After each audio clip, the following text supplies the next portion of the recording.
So hello guys, welcome back to my YouTube channel. So आज हम जा रहे हैं डाकोर, जो रणछोड़राय जी टेम्पल है, जो गुजरात के काफ़ी लोग जानते ही होंगे रणछोड़राय जी टेम्पल। ये जो हम ट्रैवल कर रहे हैं जीएसआरटीसी बस में ट्रैवल कर रहे हैं। हमारा तो बुकिंग है इसलिए हमें सीट मिल गई, लेकिन अगर आपका बुकिंग नहीं है तो आपको इस तरह से खड़े होकर भी जाना पड़ सकता है, इसलिए बुकिंग करवा के जाइए। प्री बुकिंग से आपको ये अच्छा बेनिफिट मिल सकता है। सो डाकोर की जर्नी हमारी स्टार्ट होती है वडोदरा से। वडोदरा से वैसे तो 71 किलोमीटर्स ट्रैवल जर्नी है।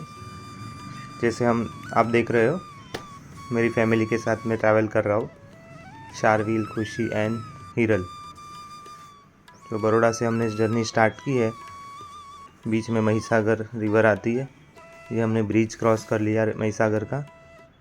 अब आगे वासद आएगा, उसके बाद डाकोर आएगा। सो आप मेरे साथ वीडियो में बने रहे, मैं आपको डाकोर की विज़िट करवाता हूँ। वैसे आपको बताना चाहूँगा, रणछोड़ जी भगवान श्री कृष्ण का ही एक नाम है।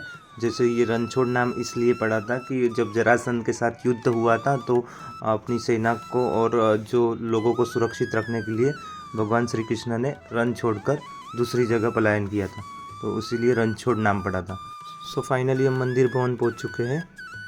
ये जो मंदिर का टाइमिंग है, जिसका मैंने लिस्ट अभी ये शेयर किया हुआ है, पूरा आप देख सकते हो कब मंदिर खुला होता है और आरती कब होती है, उसका पूरा टाइमिंग दिया गया है इसी में। और ये जो हम मंदिर के भवन पहुँचे हैं, जहाँ पे आज संडे है, इसकी वजह से थोड़ा रश ज़्यादा है।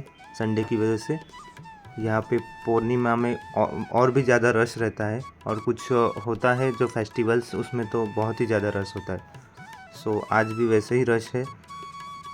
तो भगवान के अच्छे दर्शन हो चुके हैं हमारे। अब इसी के साथ हम आगे की जर्नी कंटिन्यू रखते हैं। दर्शन हमारे अच्छे से हुए हैं।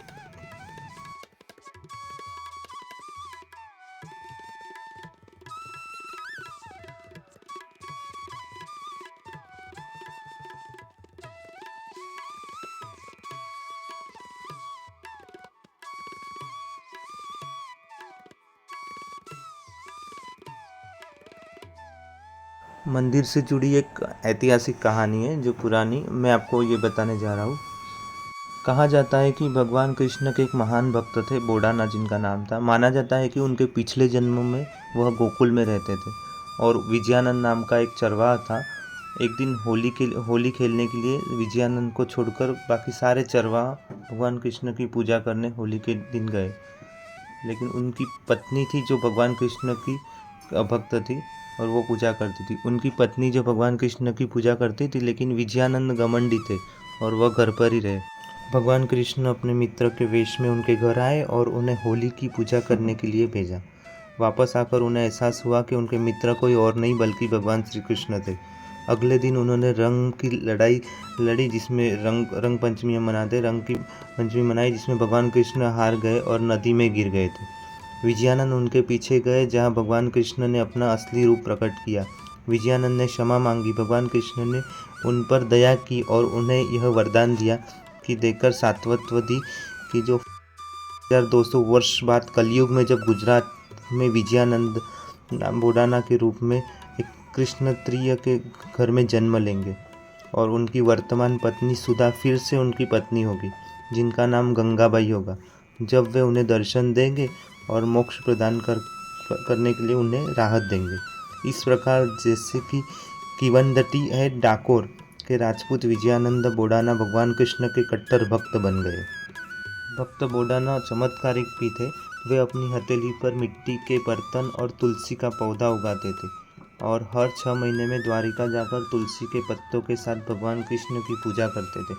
उन्होंने ऐसा है ना 72 ईयर्स तक निरंतर बिना रुके बिना थके ऐसा किया हुआ है। उसके बाद उन्हें यह अनुष्ठान करना मुश्किल लगने लगा था। उनकी दुर्दशा को देखकर भगवान कृष्ण ने भी उनसे कहा कि द्वारिका की अपनी अगली यात्रा पर उन्हें एक बैलगाड़ी लानी चाहिए, और भगवान कृष्ण उनके साथ डाकोर जाएंगे क्योंकि वे उनकी भक्ति से बहुत प्रसन्न थे। और भक्त बुढ़ाना को जगाया और उन्होंने कहा कि उन्हें डाकोर ले जाए। पहुंच गए, और लेकिन कुछ ही देर में भगवान कृष्ण ने बुढ़ाना को बैलगाड़ी में आराम करने के लिए बुलाया और गाड़ी में छिपाने के लिए खुद ही चलाकर डाकोर के आसपास ब्राह्मण आए थे उनसे मिलने के लिए कहा। भक्त बोड़ाना ने वैसे ही किया। वे मूर्ति छिपा दी और उन्हें शांत करने के लिए दही का पात्र लेके गए, लेकिन जो ब्राह्मण जी थे वो क्रोधित हो गए। उन्होंने उन पर एक भाला फेंका। भाले की घाव से भक्त बोधाना की मृत्यु हो गई।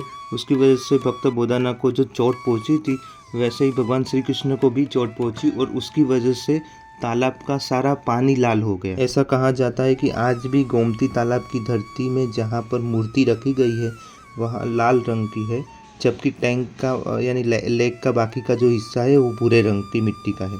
गोमती तालाब के बीच में उस स्थान पर जहाँ पर भगवान श्री कृष्ण छिपे हुए थे, वहाँ पर भगवान के पैरों के निशान वाला एक छोटा सा मंदिर बनाया गया है।